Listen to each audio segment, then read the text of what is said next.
Do you believe that jobs that make a difference in the community can actually change the world? Well, I do. And if you do too, you need to watch this video and hear about the incredible work being done by the Bonney Lake Food Bank. So recently I was introduced to Stacy Sarnich. She's the CEO for the Bonney Lake Food Bank, also known as The Market. I got to explore with her the super amazing and innovative ways in which this nonprofit organization is fighting hunger and is providing hope and support to those in need. So join me as I tour the Bonney Lake Food Bank, meet one of their partners, and learn about the radical difference that they are making in a very real community and lives of people who are facing food insecurity. Let me tell you a little bit about the Bonney Lake Food Bank and a summary of what you're about to watch. It's a nonprofit organization, and what they're dedicated to is providing equitable access to nutritious food with dignity. Their mission is to create a hunger-free community where everyone has access to healthy and nutritious food. And this is a cause that I have a ton of passion for. The Market is run by a team of passionate volunteers who believe in the power of serving others. The Market serves the city of Bonney Lake and its surrounding areas, and they provide food to individuals and families who are struggling to make ends meet due to financial hardship, job loss, illness, or any other difficult circumstance. They also serve seniors, children, and veterans who are in need of food assistance. When a family arrives at the Market, they're greeted, they're checked in with a membership card, kind of like at Costco that's just scanned.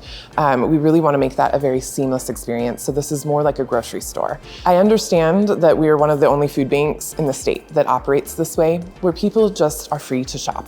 It's my belief that it is the most dignified and a human's right to decide what they're going to put in their body and not be handed something that they may or may not eat. I don't want people to come in here and just get this or that and not really be able to create something of substance for their family. So we have snacks and baking goods, healthy cereals. Fresh is a big deal. Through our WSDA grants, we're able to purchase milk, eggs. We have whole wheat tortillas, greens, whole ingredients, a lot of bulk dry ingredients. These are phenomenally inexpensive for us to buy in huge amounts. And then we repackage them like beautiful mung beans, hominy, lima beans, barley. We also have recipes. When we have recipes, we want to have like the QR code so that they can snap that and take that home. But we also, there's spices and herbs and things listed on those. We want to make sure that we have that available. So things like bay leaves, at the store, a thing of bay leaves is like $9. That's very cost prohibitive.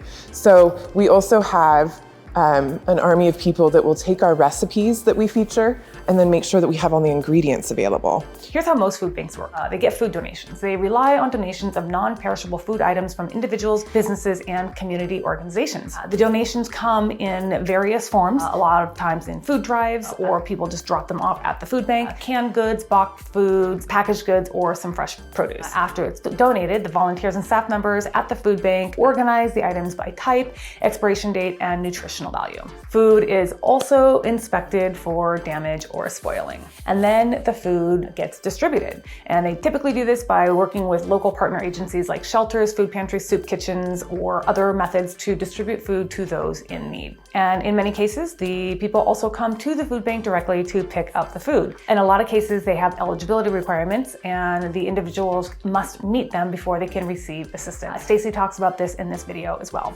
Some of the requirements are income limitations, residency, documentation, or sometimes proof of unemployment or disability. So when somebody inquires, whether it be online or comes to our door and wonders if they qualify for service, that is completely self-declared. I consider that none of my business. That is your business. If you are here, you need that. There is very minimal that we ask of people through the WSDA. There are certain things that we need to know, birthdays and social security, that's none.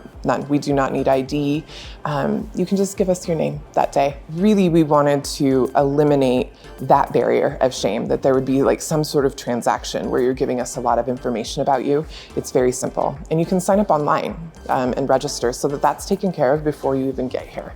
Hunger looks not like what you would think hunger looks like. Hunger looks like mom skipping meals. It looks like not getting dad's medication so that we can feed the kids. It's about trade-offs, being able to maintain staying in your home, keeping your car, having the fuel so that you can get to work. These are really hard choices that families in East Pierce are making right now. Typically, after your mortgage, your second biggest expense in your household is your food budget. And so by coming to the food bank, you're able to offset that budget by up to $1,000 just by shopping here. So that $1,000 can pay your utility bill so that you have heat on cold days like this, can ensure that after a layoff, you have a car to return back to work. So in those offset expenses, since the beginning of 2020, the Bonney Lake Food Bank has put over $10 million back into East Pierce to ensure that neighbors can stabilize, make sure that nobody is hungry in our community. That's the goal. But we also want to make sure that people can stay in their homes, because that's a downward spiral that we don't want to have for anyone. And making trade-offs like what is happening right now is something that I'm not willing to accept for our community, and our organization is doing everything we can to change that. Once they're deemed eligible for assistance, they're typically given a set amount of food based on the size of their family and the duration of their need. Some food banks also offer additional services like cooking classes, nutrition education, or job training. What I learned from visiting with Stacy is that there are so many points of difference in how the Bonney Lake Food Bank model operates. All the way from the primary sources of food to their distribution methods to their eligibility requirements. The most unique part I learned is that the market operates on a choice model. So what that means is that customers actually have the ability to choose the type of food they want. They go in just like they would go into any other grocery store, and they have their membership card, and it allows customers to choose the foods that meet their specific dietary needs and preferences. In addition to providing food, the Bonney Lake Food Bank also offers educational programs to help people learn about healthy eating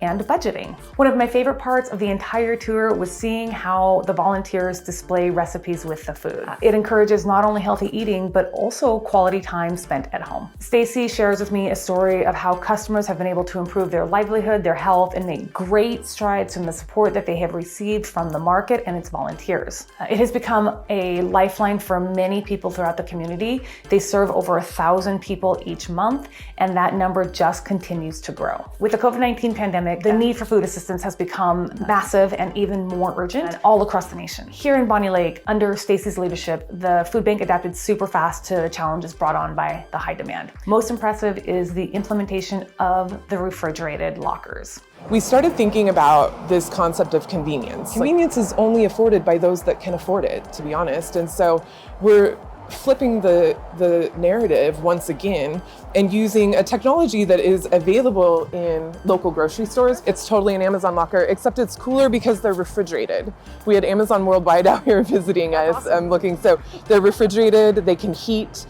People can pick up after work, after swing shift in the middle of the night, they can pick up their groceries for their family. And that is just like something they don't have to worry about. You can protect your dignity. If you don't have a smartphone, you can just punch in a code. So it's just a very easy way to get crisis food resources out in our community, even when we're not open. And we wanted to create safety nets like that, so there was just no more gaps for people to fall through. Just because the food bank's closed doesn't mean that you can't get groceries and feed your family. Up to 50 families can be served out of the lockers. So we'll refill them 3 times during the day, and then right before we leave, we fill all of them up. And so people on their way home from work can swing by and grab groceries. I love it. It's kind of cool. That's really cool. Yeah. I love it. I learned that in many cases, the hours a food bank is open for serving is not conducive to the schedules of many people who work. There's not a lot of dignity in asking your boss to give you time off to go get food from the food bank. Stacy and her team offer a solution for this. Customers can call in their order, place their order on an app or through the website, and then the team at the market will fill it, put it into the refrigerated lockers, give the customer a code, and the customer can pick up their food during a more convenient time. What an incredible solution to what is a major problem. This is a true testament to living a mission. I personally connect with the mission of the Bonney Lake Food Bank, and I'm passionate about the work that they do. Access to healthy food is a basic human right, and the fact that there are people in our community who don't have enough to eat is just quite simply unacceptable. My name is Patrick Brown. I'm the owner and founder of Mom's Micro Garden along with my wife Rachel, and we grow microgreens. Microgreens are super nutrient dense, little baby vegetables. that you can use on all manner of sandwiches, salads, wraps. They're really, really good for you, and they have a bunch of fun and interesting flavors and textures to enjoy. We started this as a home-based operation. A couple of years ago, we changed from a very tiny sole prop into an LLC. And now we cater to roughly 40 to 50 different restaurants, caterers, food security customers, and even the Climate Pledge Arena. Looking at the future of how the Bonney Lake Food Bank will position ourselves in our community as a business will be, one part emergency food relief, and then one part, how can we continue to fortify our agricultural community by supporting small-scale farmers like Patrick, because we believe that's the future, that securing food is more than crisis relief. Securing food is securing for all of us. I'm inspired by the volunteers who work tirelessly to support this important cause, and I want to spread the message to my audience near and far. If you're interested in supporting the Bonney Lake Food Bank, there are several ways to get involved. You can donate food, volunteer your time, or make a financial contribution. Every little bit helps and makes a massive difference in the lives of those who are struggling to put food on their table. I hope this video inspires you to learn more about giving back and the value of serving others. If you want to support the market, head over to their website, bonnylakefoodbank.org, and click on Donate Now. Thank you so much for watching and learning more about me and this cause that I'm super passionate about. I'll see you in the next video.